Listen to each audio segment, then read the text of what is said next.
இயேசு கிறிஸ்துவின் நாமத்தினாலே கர்த்தாவை சொல்லும் அடியேன் கேட்கிற நிகழ்ச்சிக்கு நான் உங்களை அன்புடன் வரவேற்கிறேன். நாம் சேர்ந்து கர்த்தருடைய வார்த்தையை நாம் தியானிப்போம். கர்த்தர் நம்ம கிருபையை உள்ளவராய் இருக்கிறபடியினால் அவர் தம்முடைய வார்த்தையை நமக்கு அனுப்புகிறார்.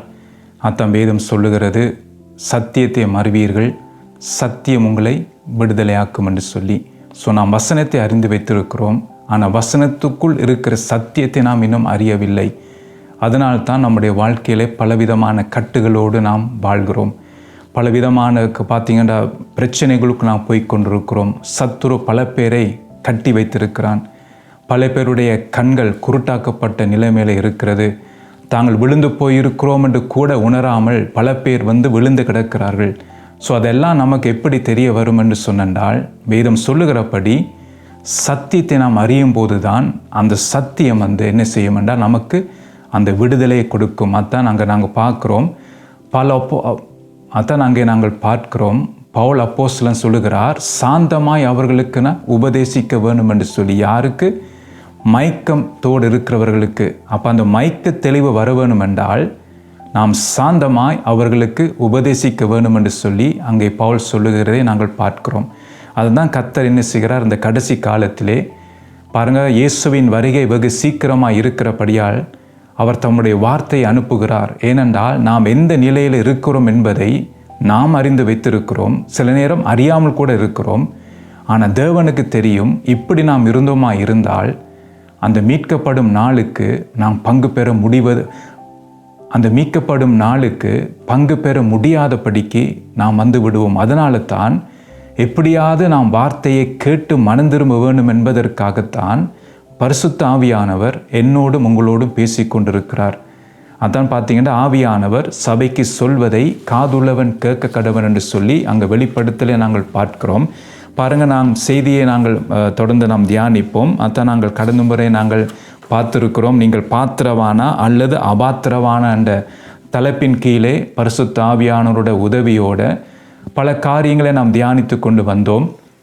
பாருங்கள், நாங்கள் வெறுக்க வேண்டும் என்று சொல்லி நாங்கள் பார்த்தோம். அதான் நாங்கள் பார்த்தோம். ஒன்று பாருங்கள், தன்னைத்தானே வெறுக்க வேண்டும். அது என்ன அர்த்தம்? தன்னைத்தானே வெறுப்பதென்றா என்ன அர்த்தம்? ஏன்னா நாம் நாமே வெறுக்காட்டால் நம்முடைய சிலுவையை நம்மால் சுமக்க முடியாமல் இருக்கும். என்ற சிலுவையை சுமக்க நமக்கு தகுதி இல்லாமல் இருக்கும். அப்போ யார் தன்னைத்தானே வெறுக்கிறானோ அவன்தான் தன்னுடைய சிலுவையை சுமந்து இயேசுவை பின்பற்ற முடியும். ஏனென்றால் இயேசு பாருங்கள், சிலுவையை சுமந்து அவர் போனார். எதற்காக என்றால் நம்முடைய பாவங்களுக்காக அவர் மரிக்கிறதுக்காக அவர் சிலுவையை சுமந்து கொண்டு போனார். அதான் சிலுவையிலே நம்முடைய பாவங்களை அவர் சுமந்தார். அப்போ இயேசுவின் அடிச்சுடவுகளை நாங்கள் பின்பற்ற வேண்டும் என்பதற்காகத்தான் நானும் அவர்கிட்ட வழியிலே போக வேண்டும். அதனால தான் நாம் என்ன செய்ய வேண்டும் என்றால் நம்மை நாமே வெறுக்க வேண்டும். அப்போ வெறுத்தவர்கள் தான் சிலுவையை சுமக்க அவர்களால் முடியும். அப்போ சிலுவையை சுமந்து இயேசுவை நாம் பின்பற்ற முடியும். உறுதியாக அவரை பின்பற்ற முடியும். அதற்காகத்தான் நாம் பார்த்தோம் நம்மை நாமே எதில் வெறுக்க வேண்டும் என்று சொல்லி. அதான் பாருங்கள், சில பேருக்கு அகந்தை, பெருமை, இப்படி பல காரியங்கள் உள்ளுக்குள் அது குடிக்கொண்டிருக்கும்.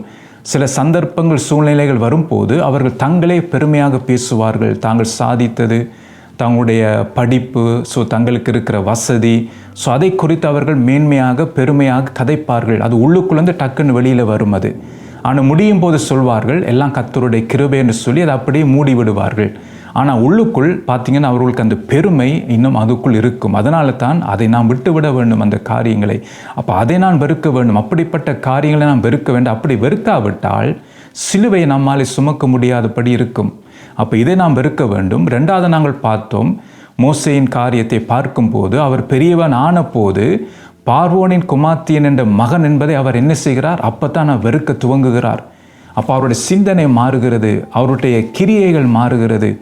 அதே போலத்தான் நாம் குழந்தையாக இருக்கும் வரைக்கும் உலகத்துக்கு ஒத்த வேஷத்தை தரித்து கொண்டு ஒரு பேர் கிறிஸ்தவனாக நம்முடைய வாழ்க்கையை நாம் வாழ்ந்து கொண்டிருப்போம். நாம் திருப்தியாக இருப்போம். நாம் கர்த்தரை தேடுகிறேன், ஜெபம் பண்ணுகிறேன், வேதத்தை வாசிக்கிறேன், ஊழியம் செய்கிறேன், ஏழைகளுக்கு உதவி செய்கிறேன் சொல்லி பல காரியங்களை நாம் செய்வதனாலே நாம் திருப்தியாக இருப்போம். நாம் பரலோகம் போய்விடலாம் என்று சொல்லி.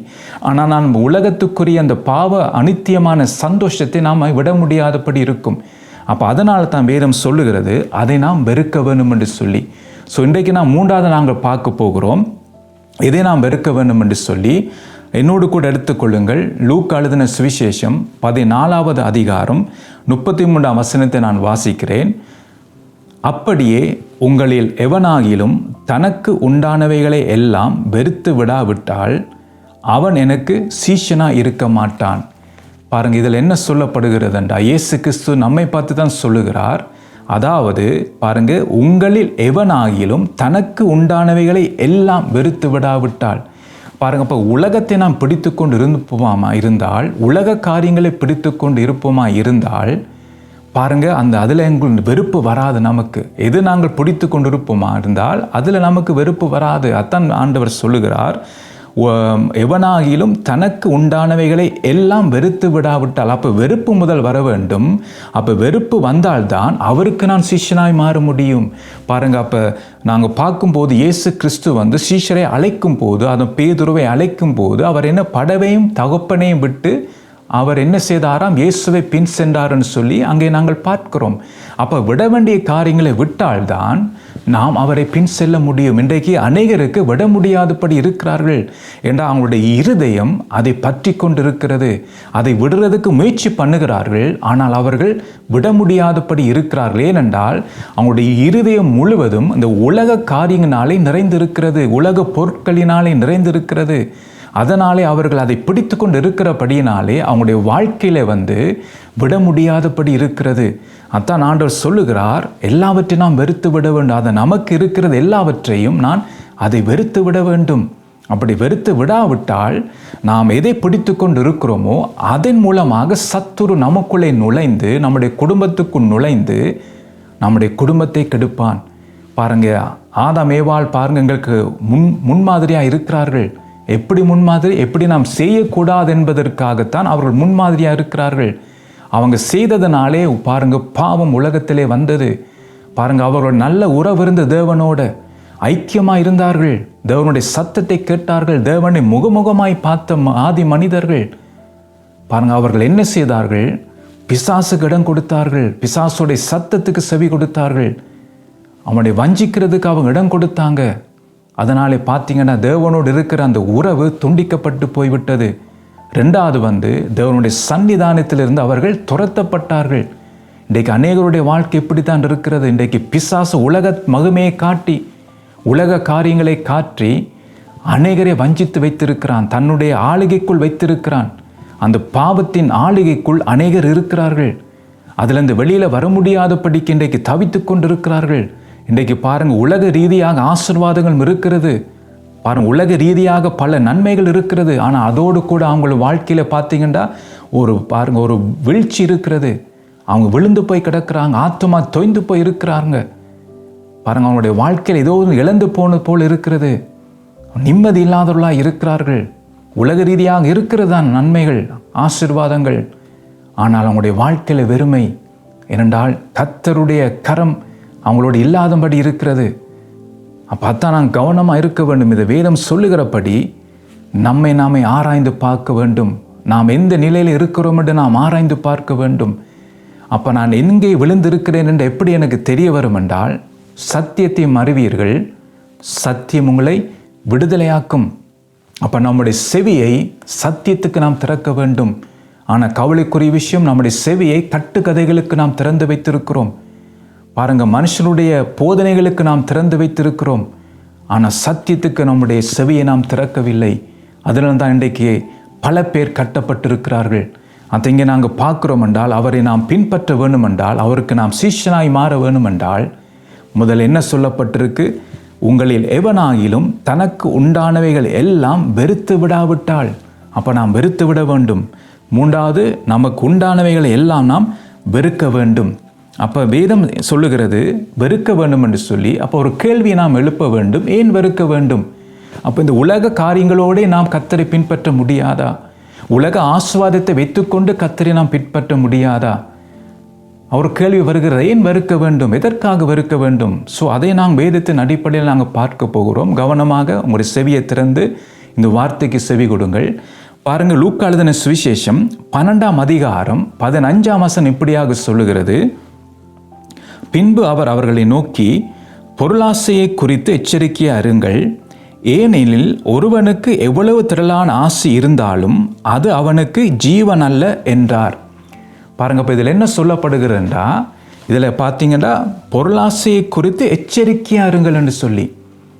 அப்போ ஒன்று பார்த்தீங்கன்னா பொருள் வச்சிருப்பது இல்லை, பொருள் ஆசையை குறித்து தான் எச்சரிக்கையாக இருக்க சொல்லப்படும். இன்றைக்கு நான் வீடு வைத்திருக்கிறோம், வீட்டில் இப்போ நல்ல பொருட்கள் வைத்திருக்கிறோம், ஸோ அது தப்பவில்லை. ஆனால் அது மேல் உள்ள ஆசை தான் தப்பாக வருகிறது. பாருங்க, உங்களுக்கு தெரியும், ஏவாள் அந்த பழத்தை பார்க்கும்போது, பிசாசன் சொல்லுகிற அந்த காரியத்தை கேட்டுட்டு அதுக்கப்புறம் அந்த பழத்தை பார்க்கும்போது எப்படி இருக்காம், ஏவாளுக்கு இச்சிக்கப்படத்தக்க விருட்சமாக இருக்கிறது, புசிப்புக்கு நல்லதுண்டு அவருக்கு தெரிகிறது. இதுவும் வரைக்கும் பல முறை அந்த இடத்தை போயிருக்கலாம் அவ, ஆனால் அதை பார்க்கும்போது நோமலாகத்தான் இருந்தது. ஆனால் பிசாசு தூண்டிவிட்ட பிற்பாடு, பிசாசு ஏவாளை வஞ்சித்த பிற்பாடு அந்த பழத்தை பார்க்கும்போது வித்தியாசமாக தெரிகிறது. அதான் பார்த்தீங்கன்னா பொருளாசை பார்த்தீங்கன்னா வருகிறது என்றால் அது மேலே ஒரு இச்சை வரும்போது, அதில் ஒரு இழுப்பு வரும்போது தான் அதில் ஒரு ஆசை வருகிறது. மற்றவருடைய பொருட்களை பார்க்கும்போது, மற்றவருடைய வீடை பார்க்கும்போது, ஸோ அதெல்லாம் பார்க்கும்போது நமக்கு ஒரு ஆசை வரும், உள்ளுக்குள்ள ஒரு ஆசை, அடே நமக்கு இருந்தால் நல்லா இருக்குமே என்ற அந்த ஆசை வரும்போது தான் அங்கே வீழ்ச்சி ஆரம்பிக்கப்படுகிறது. உங்களுக்கு தெரியும், சவுல் ராஜா, ஆண்டவர் சொன்னார், அமலேக்கியரை முழுவதும் நீ அழிக்க வேண்டும், அவங்களுக்கு உண்டான எல்லாவற்றையும் அழிக்க வேண்டும், அதுதான் தேவனுடைய கட்டளை. ஆனால் அவர் என்ன செய்தார்ன்னு சொன்னால், அமலேக்கியருடைய ஆடு மாடு அந்த பொருட்கள் மீது பாருங்க அந்த கண் பார்த்ததுனால ஒரு ஆசை வந்தது. அட அநியாயம், ஏன் இதெல்லாம் அழிக்க வேண்டும், இது எனக்குன்னு வச்சிருந்தா நல்லம் தானே, பிற்காலத்துக்கு இது உதவும் தானே என்று சொல்லி கர்த்தருடைய வார்த்தைக்கு கீழ்ப்படியாமல் அவர் என்ன செய்தார், தனக்கு அதிகாரம் இருக்கின்ற அந்த நினைவிலே கர்த்தர் சொன்ன வார்த்தைக்கு கீழ்ப்படியாமல் அந்த அமலேக்கருடைய பொருட்கள் மீது அவர் பாய்ந்து, அதான் அவங்க சொல்லப்படுகிற வேதம் அது மேல் பாய்ந்து என்று சொல்லப்படுகிறது. அப்போ பாருங்க, அந்த பார்த்ததுனாலே ஒரு ஆசை வந்து விட்டது. அதான் இங்கே சொல்லப்படுது பொருளாசை, பொருள் அல்ல பொருளாசை, அதுதான் எச்சரிக்கையாக இருக்க வேண்டும். இன்றைக்கு நமக்கு ஆசை எப்போ வருகிறதோ அங்கே பார்த்தீங்கன்னா வீழ்ச்சி காத்து கொண்டிருக்கும். ஏனென்றா பிசாசு அத்தான் காட்டுவான், இயேசுவுக்கு அத்தான் காட்டினான், உலகத்தின் மகிமையை காட்டினான், நீர் தாழ விழுந்தீரானால் இவைகள் எல்லாம் நான் உமக்கு தருவேன். அப்போ பிசாசு அத்தான் காட்டுவான். அப்போ உலகத்தை நாங்கள் பிடித்தோம் என்றால், உலகத்து மீது ஒரு ஆசை வந்ததுன்னு சொன்னால், நமக்கு தெரியாமலே பிசாசை நாம் தாழ பணிந்து கொள்ளுகிறோம். என்ற கர்த்தர் இயேசு என்ன சொன்னார், தேவன் ஒருவருக்கு நீ ஆராதனை செய்வாயாக. அப்போ உலகத்தை பணிவதற்கல்ல, உலக காரியங்களுக்கு பின்னால் போவதற்கல்ல, தேவன் ஒருவருக்கு நாம் ஆராதனை செய்ய அழைக்கப்பட்டிருக்கிறோம். அப்போ அதை நாம் மறந்துவிடக்கூடாது. அப்போ பிசாசு எப்படி நாம வஞ்சிப்பான் என்றால், உலகத்தை தாழ விழுந்து பணிந்து கொள்ள, அதான் பிசாசை பணிந்து கொள்ள அதை அவன் தூண்டி விடுவான், அதை கேட்ட ஒரு ஆசையை தருவான். அதான் பொருள் ஆசையை குறித்து எச்சரிக்கையா இருங்கள். அப்போ இந்த சொல்லப்பட, அப்போ இப்படிப்பட்ட காரியங்களை நாம் வெறுக்க வேண்டும். இன்றைக்கு அநேகர் இந்த பொருளாசையினால் பிடிப்பட்டு போய் இருக்கிறார்கள். பல ஊழியக்காரர்கள் கூட இந்த பொருளாசையினாலே பிடிப்பட்டு போய் இருக்கிறார்கள். அவர்கள் ஊழியம் செய்கிறார்கள் தான், இயேசுவின் பெயரை வைத்து ஊழியம் செய்கிறார்கள். ஆனால் அவங்களுடைய பின்னோக்கம் என்னென்றால் பொருளாசை, அதை எப்படியா தங்களுக்கென்று உரிமையாக்கி கொள்ள வேண்டும். அப்போ நாம் ஜாக்கிரதையாக இருக்க வேண்டும். பிசாசானவன் கெச்சிக்கிற சிங்கம் போல எவனை விழுங்கலாமோ வென்று அவன் வகை தேடி சுட்டி திரிகிறான். அத்தான் தெளிந்து புத்தியுள்ளவர்களாய் இருங்கள் என்று சொல்லப்படுகிறது. அவனுக்கு எதிர்த்து நில்லுங்கள் என்று சொல்லி. ஏனென்றால் நாம் விழுந்து போகாதபடிக்கு, நித்திய ஜீவனை நாம் இழந்து போகாதபடிக்கு, மீட்கப்படும் நாளை நாம் இழந்து போகாதபடிக்கு தெளிந்த புத்தி உள்ளவர்களாம் இருக்க வேண்டும், விழிப்புள்ளவர்களாக நாம் இருக்க வேண்டும். அத்தான் இங்கே வேதம் நமக்கு எச்சரிக்கிறது. அப்போ நித்திய ஜீவனுக்குள் பிரவேசிக்கிறதற்கு இவைகள் நமக்கு தடையாக இருக்கும், இந்த பொருள் ஆசை. அப்போ இவைகளை நாம் விட்டுவிட வேண்டும். பாருங்கள், முதல் காரியத்தை நாங்கள் பார்க்கும்போது பாருங்கள், தேவனுடைய ராஜ்யத்தையும் அவருடைய நீதியையும் தேடாதபடிக்கு என்ன செய்யும், அந்த பொருள் ஆசை நம்மை தடை பண்ணும். அப்போ நம்முடைய நோக்கம் எல்லாம் எப்படியாம், உலகத்துக்கு பின்னால் ஓட வைக்கும், அதற்காக பிரயாசப்பட வைக்கும், அதற்காக இரவும் பகலும் ஓட வைக்கும். கர்த்தருடைய சமூகத்தில் இப்படிப்பட்டவர்கள் காத்திருக்க மாட்டார்கள். கர்த்தருடைய சத்தத்தை கேட்பதற்காக காத்திருக்க மாட்டார்கள். கர்த்தர் என்ன சொல்லுகிறார் என்று சொல்லி கேட்கிறதுக்காக அவர்கள் காத்திருக்க மாட்டார்கள். என்ற அவங்களுடைய நினைவு, அவங்களுடைய சிந்தனை எல்லாம் பாருங்க இந்த உலக காரியங்கள். அப்போ அவங்களுடைய நினைவு, அவங்களுடைய சிந்தனை எல்லாம் பார்த்தீங்கன்னா இந்த பொருளாசை, இந்த பொருள் காரியங்கள் சேகரிக்க வேண்டும், சம்பாதிக்க வேண்டும், சேர்த்து வைக்க வேண்டும் என்று சொல்லி அதற்கு பின்னால் இன்றைக்கு அநேகர் பிரயாசப்பட்டு கொண்டிருக்கிறார்கள். பாருங்க, அவங்களுடைய சிந்தனை பார்த்தீங்கன்னா தேவனுடைய ராஜ்ய சிந்தனையும் இருக்காது. பாருங்க, மீட்கப்படும் நாளுக்கு ஆயத்தப்பட வேண்டுமே, நம்மை பரிசோதித்து பார்க்க வேண்டுமே, அது குறித்து அவர்களுக்கு சிந்தனை இருக்காது. இரவும் பகலும் அவங்களுடைய சிந்தனை எதென்றால் உலக காரியங்கள், பொருள் சேகரிப்பது, பொருள் ஆசை, இதுகளுக்கு பின்னால் தான் அவர்கள் ஓடிக்கொண்டிருக்கிறார்கள். ரெண்டாவது பார்த்தீங்கன்னா, கேட்கிற வசனத்தின்படி வாழ முடியாதபடிக்கு உலக கவலையும் ஐஸ்வர்யத்தின் மயக்கமும் வசனத்தை நெருக்கி போடுகிறதினால் இந்த காரியங்கள் இவர்களுக்கு தடை பண்ணும். ஸோ அதை மத்தேயு எழுதின சுவிசேஷம் 13ஆம் அதிகாரம் 22ஆம் வசனத்தை வாசிச்சிங்கன்னு சொன்னால் இந்த காரியங்களை நீங்கள் பார்க்க முடியும். ஸோ எல்லாத்தையும் நான் வாசிக்க தேவையில்லை. நீங்கள் அந்த குறிப்பை எழுதி வைத்து நீங்கள் வாசிக்கும் போது நான் சொல்வது உங்களுக்கு விளங்கக்கூடிய விதமாக இருக்கும். நீங்கள் எடுத்தும் பார்க்கலாம் இந்த காரியங்களை.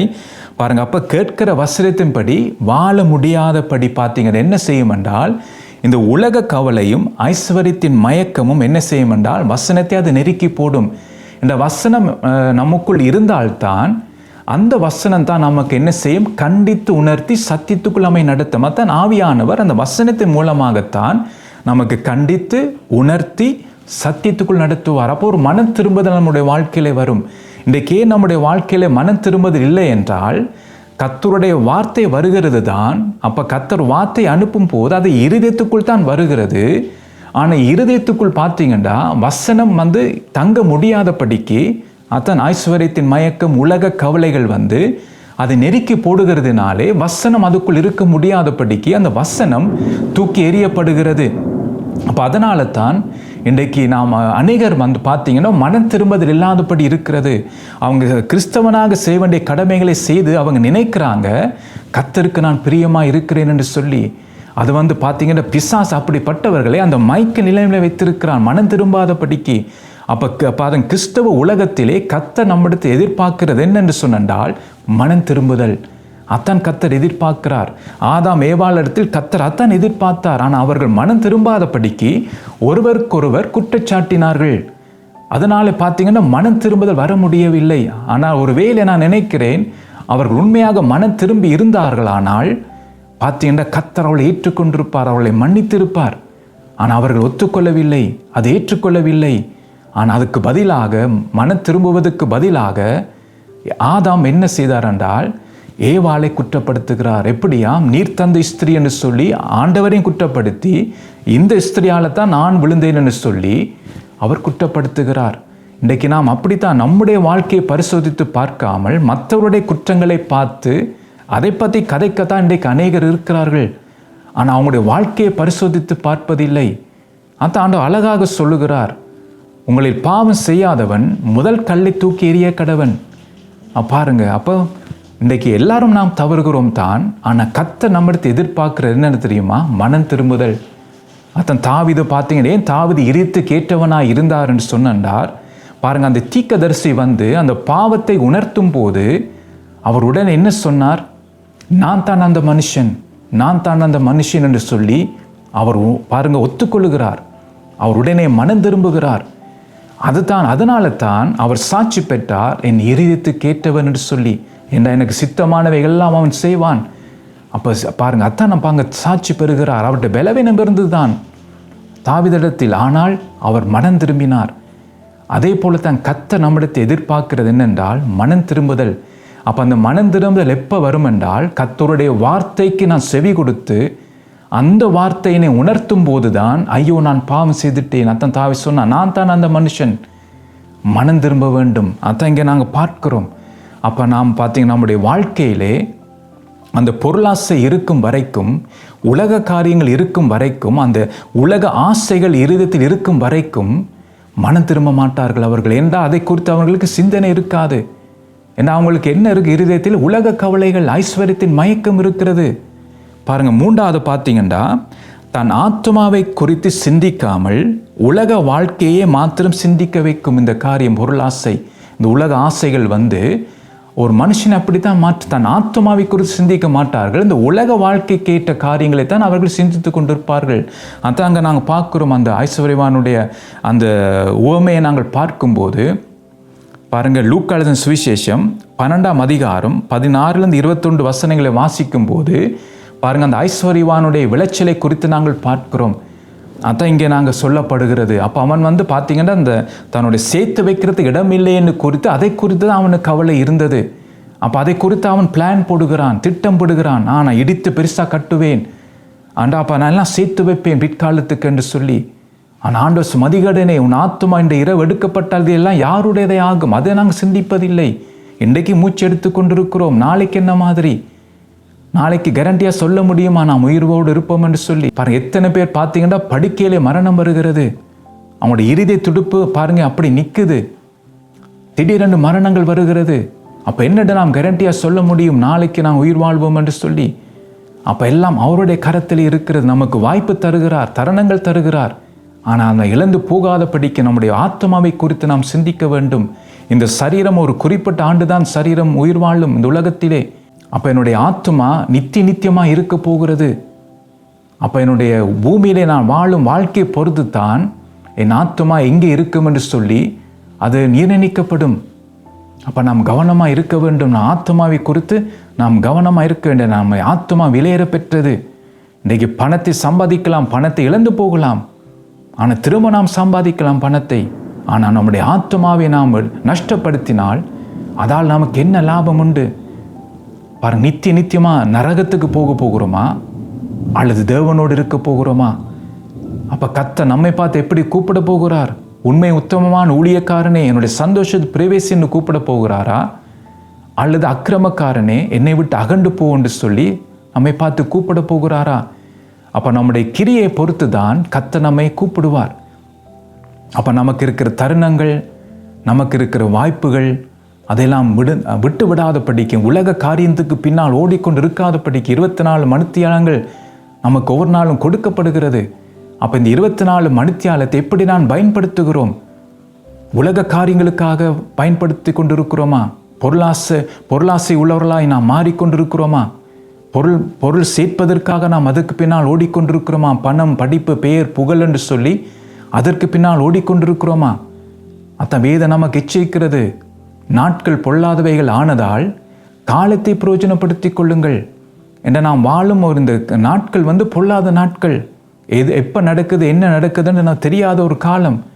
அப்போ நானும் நீங்களும் பார்த்தீங்கன்னா இதில் நாங்கள் தப்ப வேணுமென்றால் கர்த்தர் தருகிற இந்த 24 மணித்தியாலத்தை நாம் பிரயோஜனப்படுத்தி கொள்ள வேண்டும். எதற்கென்று சொன்னால் நம்முடைய ஆத்மாவை பரிசோதித்து நம்முடைய வாழ்க்கையை சரி செய்வதற்காக நம்முடைய பார்த்தீங்கன்னா அந்த நேரத்தை நாம் பிரயோஜனப்படுத்தி கொள்ள வேண்டும். அதான் நாங்கள் பார்க்குறோம். அப்போ நாம் பொருளாசையை தேடிக்கொண்டு இருந்தால் அந்த பொருளாசை நமக்குள் அந்த காரியங்கள் இருக்கும் வரைக்கும் இப்படிப்பட்ட சொன்ன காரியங்கள் ஒன்று நம்முடைய வாழ்க்கையிலே வராது, மனம் திரும்புதல் வராது. பாருங்கள், 4வது நாங்கள் பார்ப்போம். அது மத்தேயு 19ஆம் அதிகாரம் 21, 22 உள்ள வசனங்களை வாசிக்கும் போது அங்கே நாங்கள் பார்க்கலாம்.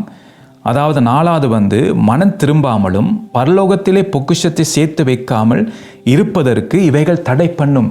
எது? பொருளாசை, உலகத்துக்குரிய ஆசைகள், இவைகள் தடை பண்ணும். இப்போ நானும் நீங்கள் எப்படியாம் பூமியிலே பொக்கிஷத்தை சேர்த்து வைக்கிறதுக்கு அல்ல, பரலோகத்திலே நாம் பொக்கிஷத்தை சேர்த்து வைக்க வேண்டும். அதுதான் வேதம் நமக்கு சொல்லுகிறது. ஆனால் அந்த பொருளாசை உடையவர்கள், உலக ஆசையை தேடுகிறவர்கள், அவர்கள் பார்த்தீங்கன்னா உலகத்திலே தான் அவர்கள் பொக்கிஷத்தை சேர்த்து வைப்பார்கள் பிற்காலத்துக்கு என்று சொல்லி. ஆனால் பரலோகத்துக்கு அவங்க பார்த்தீங்கன்னா பொக்கிஷத்தை சேர்த்து வைக்க மாட்டார்கள். அதை இங்கே நாங்கள் பார்க்கிறோம். பாருங்கள், லூக்கா 12:21 நான் வாசிக்கிறேன். அழகான வார்த்தை. தேவனிடத்தில் ஐஸ்வர்யனாய் இராமல் தனக்காகவே பொக்கிஷங்களை சேர்த்து வைக்கிறவன் இப்படியே இருக்கிறான் என்றார். பாருங்கள், இதில் 2 காரியத்தை நாங்கள் பார்க்கலாம். ஒன்று தேவனிடத்தில் ஐஸ்வர்யனாய் இருக்கிறது, இன்னொன்று தனக்காகவே பொக்கிஷங்களை சேர்த்து வைக்கிறது. எதற்கண்டா தான் ஐஸ்வர்யனாய் இருக்கிறதுக்கு. அப்போ என்னுடைய கேள்வி, தேவனிடத்தில் நீங்கள் ஐஸ்வர்யனாக இருக்க விரும்புகிறீங்களா அல்லது நீங்களாவே ஐஸ்வர்யனாக மாற விரும்புகிறீர்களா? அப்போ அதான் அந்த காரியத்தை நாங்கள் பார்க்கிறோம். அப்போ வேதம் நமக்கு சொல்லுகிறது என்றால் நாம் தேவனிடத்தில் ஐஸ்வர்யவனாக இருக்க வேண்டும். அப்போ தனக்காகவே பொக்கிஷங்களை சேர்த்து வைக்கிறவன் இப்படியே இருக்கிறான். அப்போ அவனுடைய வாழ்க்கையில் மனம் திரும்புதல் இருக்காது, ஆத்மாவை குறித்து எந்த ஒரு கரிசனையும் இருக்காது. அதனால் தான் வேதம் எச்சரிக்கிறது. அப்போ நாம் தேவனிடத்தில் ஐஸ்வர்யத்தை சேர்த்து வைக்க வேண்டும், ஐஸ்வர்யவனாக இருக்க வேண்டும். அதான் நம்ம மன திரும்புதல் கனி, அதுதான் கர்த்தர் நம்மிடத்தை எதிர்பார்க்க, அதுதான் பொக்கிஷமாக இருக்கிறது. அப்போ அந்த மன திரும்புதல் கேட்ட கனியை நாம் கொடுக்க வேண்டும் ஒவ்வொரு நாளும். அதை இங்கே நாங்கள் பார்க்கிறோம். அப்போ உலக வாழ்க்கைக்கு மாத்திரம் பொக்கிஷத்தை சேர்த்து வைக்கிறவர்கள் பாருங்க கெட்டு போய் விடுவார்கள், வேதம் சொல்லுகிறது. அப்போ நானும் நீங்களும் நம்முடைய வாழ்க்கையிலே மன திரும்புதல் கேட்ட கனிகளை கொடுக்க வேண்டும். அப்போ அது பரலோகத்திலே அது பொக்கிஷமாக எண்ணப்படும் அந்த காரியங்கள். அதுதான் மிக முக்கியம். அப்போ இந்த மாம்ச காரியங்கள் இருக்கும் வரைக்கும் தேவனுடைய ராஜ்யத்துக்குள் பிரவேசிக்க முடியாது. கலாத்தியரில் பார்க்கிறோம் 5ஆம் அதிகாரத்திலே இப்படிப்பட்டவர்கள் தேவனுடைய ராஜ்யத்தில் பிரவேசிக்க மாட்டார்கள் என்று சொல்லி அங்கே ஆவியானவர் எழுதி வைத்திருக்கிறார்.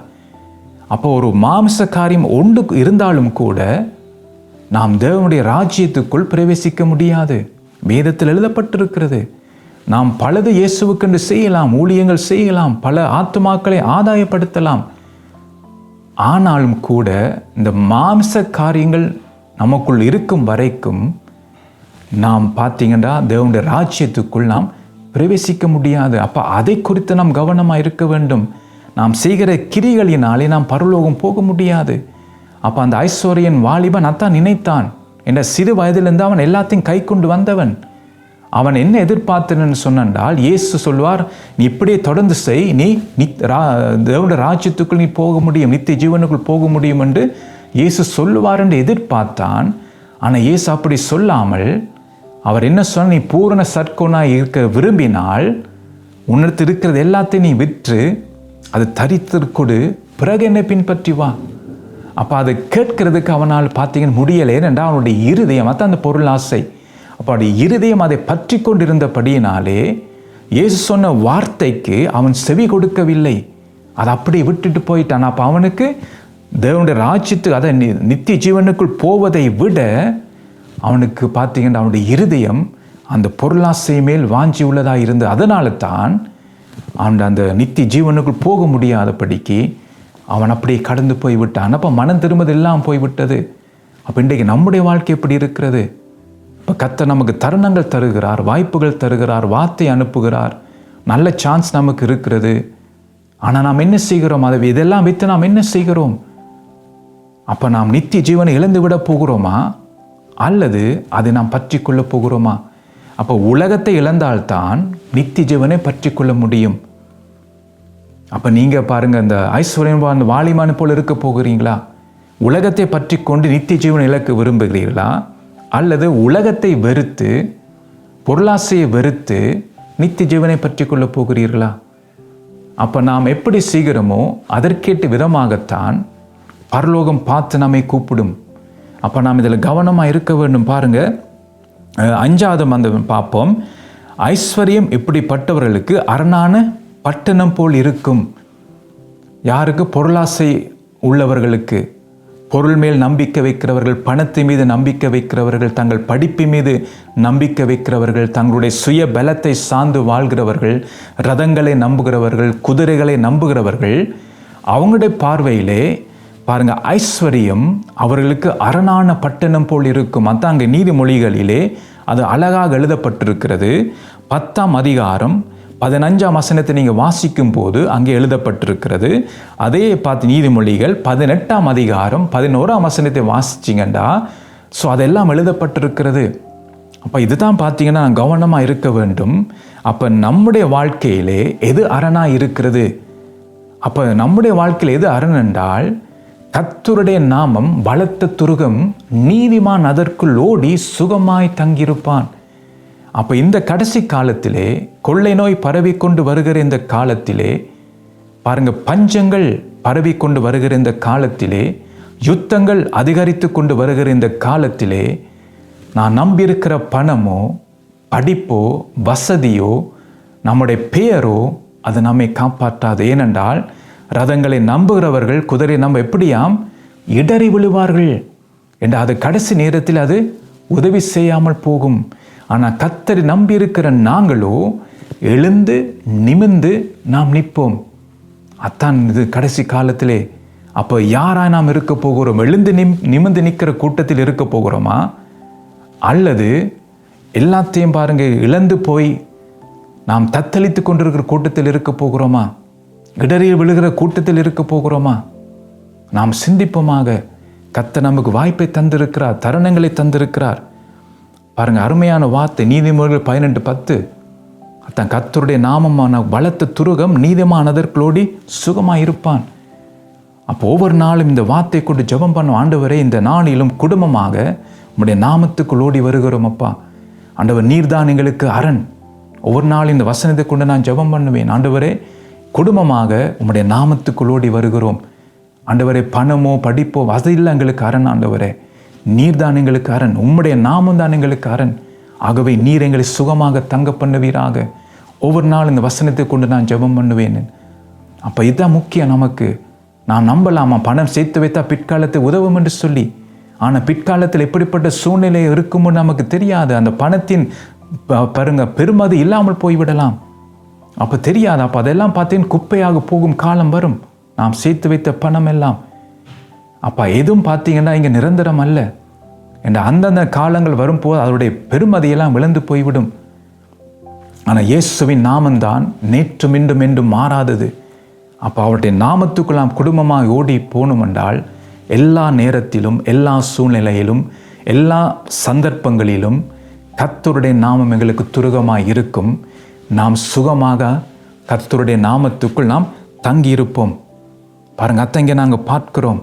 அதனால தான் வேதம் சொல்லுறது பார்த்தீங்கன்னா பாருங்க, இன்னொரு வசனம் நீதிமொழிகள் 11ஆம் அதிகாரம் 4ஆம் வசனம் சொல்லுகிறது, கோபாக்கினை நாளில் ஐஸ்வர்யம் உதவாது, நீதியோ மரணத்துக்கு தப்புவிக்கும்.